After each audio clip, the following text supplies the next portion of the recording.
And I could spend all night talking about the dysfunctional Congress under Republican control. Before Mike Johnson became Speaker, I was calling it a clown show. But my staff told me to stop because now that's a disservice to actual working clowns. Look, there is no delicate way to put it. Republicans are running the House of Representatives, and they have been a total unmitigated disaster. I can't even keep up with their incompetence. Yet, having said all that, I'm optimistic about the future. Just this week, I was in my hometown of Worcester showing what can happen when we have both good state and federal policy working together. I was proud to be wind at the back to help get the WRTA federal funding to allow it to continue to offer fare free service throughout Worcester and surrounding towns.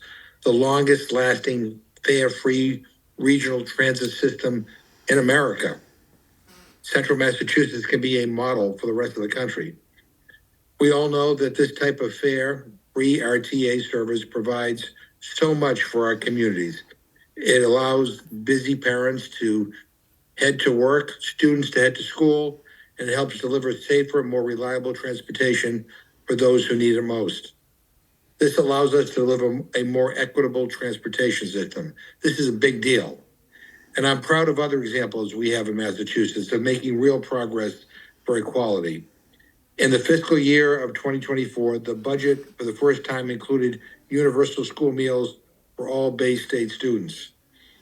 We know that our kids are 100% of our future, and now they will be able to all learn, grow, and thrive without worrying about where the next meal is going to come from.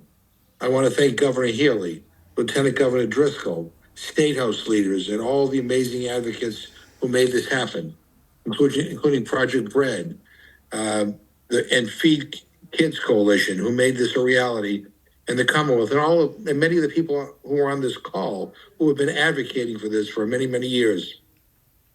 We must keep pushing to take successful state policies like this nationwide and continue to build on the momentum of last year's White House Conference on Hunger, Nutrition, and Health, which the success of policies like this in Massachusetts to finally deliver that no child in this country ever goes hungry in any school again. I mean, what a radical idea that we all should be for no child is hungry. We should be for no person in this country, the richest country in the history of the world, ever goes hungry. These are examples of so much more that we have to show here in Massachusetts when we all work together. I mean, we are getting stuff done. So I don't want anyone to feel that all this effort is not producing something. We're making progress. May not be as much as we all want, but we're moving the ball forward. But to really deliver on all these amazing ideas that all of us have who are on this call, we need to make sure that we are correcting misinformation and that we are interacting with our communities.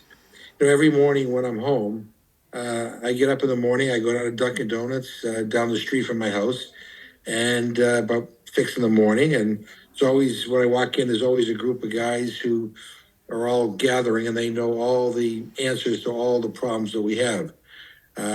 In the past, I used to just give them a simple hello and then kind of move on. But now when I hear somebody say something that is wrong, that is factually incorrect, I actually stop to try to correct the record. Now, I know I may not change their mind completely, but it means that at a minimum that their misinformation gets checked, that I'm actually pushing back, that I'm trying to correct the record. And, people say to me they'll never vote for you. They probably never will vote for me, but maybe they won't repeat the misinformation again. My wife tells me, use the drive-through so you can avoid that. And I get it.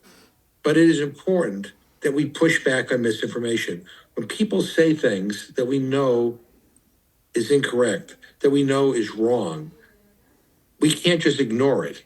We have to engage. And it's uncomfortable, but it's important that we engage, because if we don't, then not only those people who are spreading the information get away with it, but people who are listening think that maybe they're right.